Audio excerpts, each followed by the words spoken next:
Guys, magandang araw. Ngayon magluluto tayo ng tinulang isda guys na may tinangkong guys. Yan. May kumukulo ng tubig dito guys. Panggaton natin guys is papel. Naubusan tayo ng kahoy guys. Yan. Kumulo-kulo na guys. Ilalagay na natin tong tinangkong guys. Unahin natin ang tinangkong kasi ang isda guys, madali lang yang lumambot, maluto. Yan guys. Lagyan pa natin ng panggatong na papel guys. Yan. Kumulo-kulo na yan guys. Takpan natin sandali guys. Yan. Takpan natin sandali.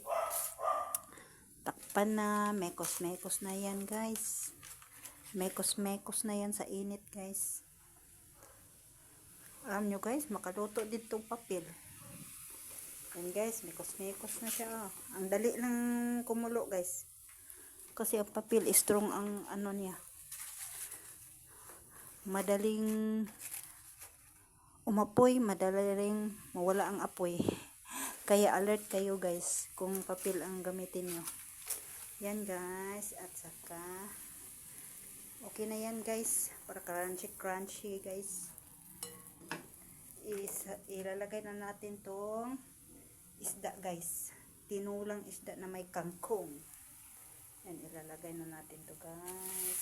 Yan, ilalagay na natin guys. Apoy-apoy na yan guys. Yan, ilalagay na natin to guys. Yan, saka ilalagay na din natin tong sibuyas. Yung mga sibuyas guys. Takpan natin guys.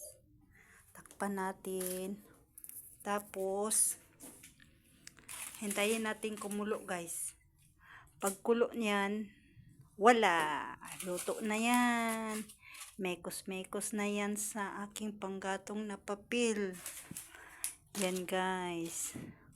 Kulo-kulo na yan guys. Kulo-kulo na yan. Sarap niyan sa lunch guys. Maraming makain na kanin mo guys. Pag ito ang ulamin mo. Healthy pa guys. Yan, napaka-healthy guys ha. Napaka-healthy naman yon. At ito ang ulam natin for today. For lunch. Yan guys, kumulo na siya guys. Kumulo-kulo na siya. Ang tubig pala guys, may timpla na yan guys. Ganyan ako magluto. Titimplahan ko muna. Para sure. Yan guys, kulo na yan guys oh. At ito ang ganap na sa kusina natin ngayon guys. Don't forget to subscribe my channel. Like and share. Watch and comment my videos guys. At ito ang ganap ng pagluluto ko ngayong araw guys. Yan, kulo-kulo na yan guys. Babush guys. Babush. Yan guys.